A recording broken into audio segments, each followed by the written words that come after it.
Hello and welcome to the Brazilian BA Guest. It's a pleasure to have you here. We are doing a series of interviews with presenters of the BBC, the Building Business Capability Conference that's just happening in the end of June.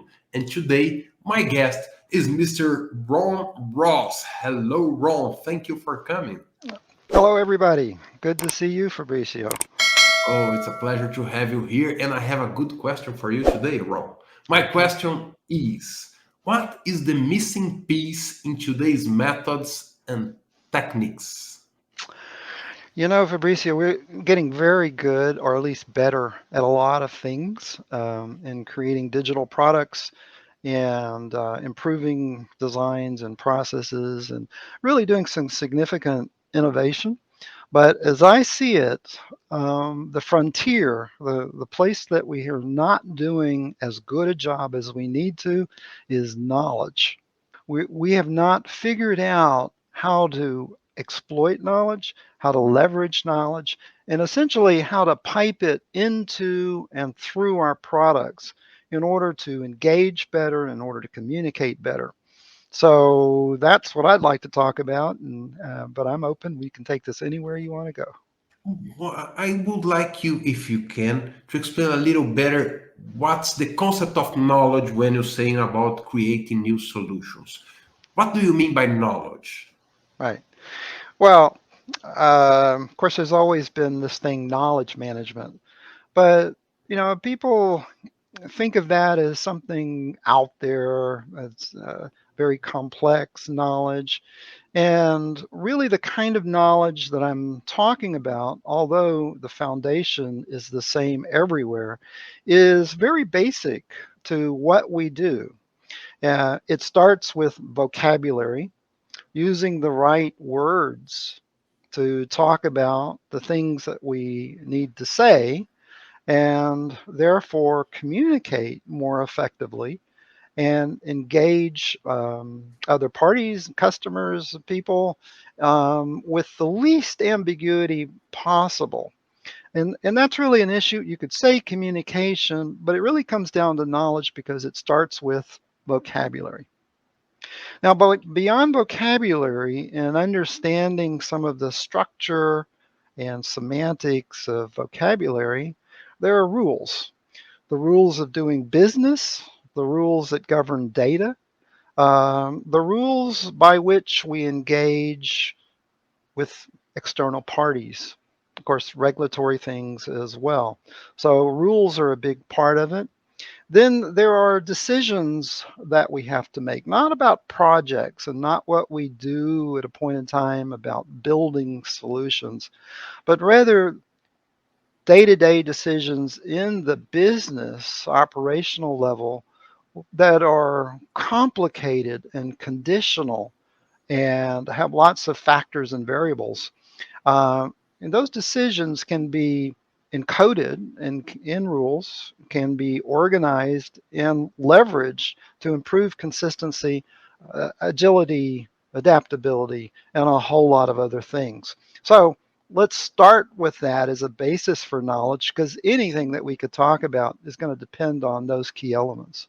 Right? I heard Roger Burton here last week, a couple of weeks ago, and he talked about business architecture. And I believe there's a lot of knowledge in the business architecture blueprints. Would that be a way to manage the knowledge, having business blueprints? What are other ways we can use to manage this kind of knowledge that you're mentioning? Yeah. Well, traditionally, what people have done, although business analysts often sort of outsource this to data analysts and so on, we create data models. But a data model really doesn't get at the core of the problem. That's about how you structure things to implement in data stores and databases.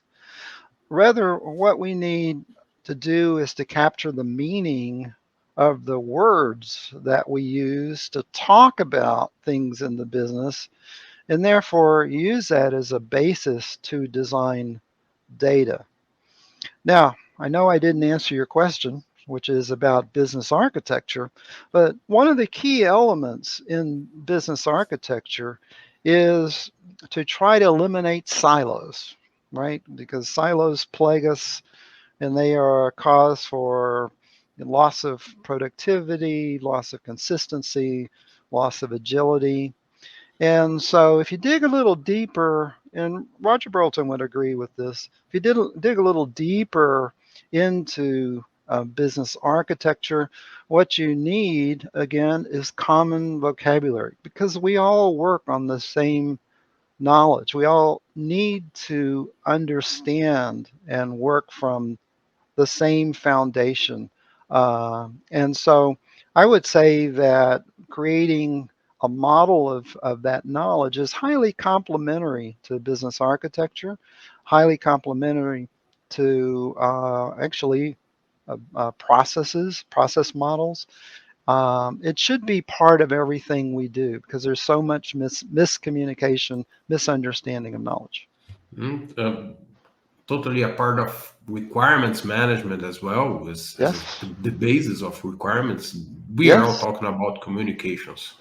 And what you bring is not just project communication, but business communications, yeah. business knowledge, and not project knowledge only. Something that can live for several projects and make it reusable, making communications in a long life term. Well, the issue of reusability, I think, is right on target here because, we shouldn't reinvent vocabularies, reinvent knowledge as we move from one project to the next because that's self-defeating in the long run.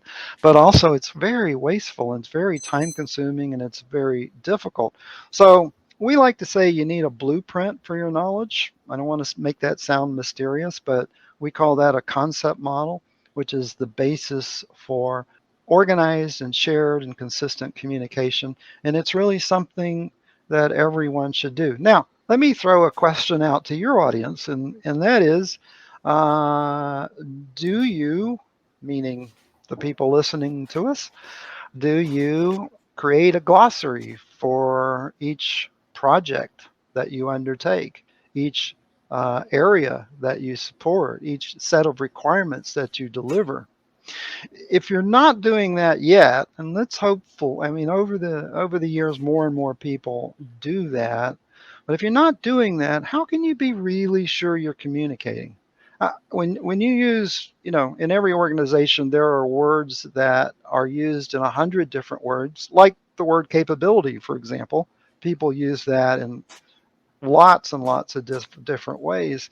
Unless you define what you mean, I don't know how really you can expect your software engineers to get the right idea, to interpret your requirement correctly. And so I think it's a breakdown here, not only on the business side and our inability to really effectively engage with some of our business stakeholders, but with IT and software developers as well, because if they don't understand it, they're probably not going to ask you. They're just going to invent an answer. And that's not good because that won't be what you want. Great question. I'll leave this question with my audience. And as you mentioned capability, I want to ask you about building business capability. That's the conference that you are chair. And why should people attend to this conference? What are they going to meet there? Yeah. Well, the first thing they're going to meet, and this is what I'm really very excited about and looking forward to, is they're going to meet a lot of really energetic, really smart, really active, really engaged people. That's always been, I think, the best part about BBC is being around high energy, high IQ, high, experienced people, so that you can really engage in conversations that shape and improve your professional capability. So, I mean, I don't think the word capability and building business capability necessarily meant professional capability, but when you come right down to it, that's what we're doing here. And I don't think there's a better forum. Certainly, I haven't been to one where people of our mindset can come together and do that. Well, thank you for coming here. It was a pleasure to have you as my guest. I was waiting for this for a long time. and I'm very thankful for that. All right, my pleasure, Fabricio. It's great to be here and good to talk to all of you.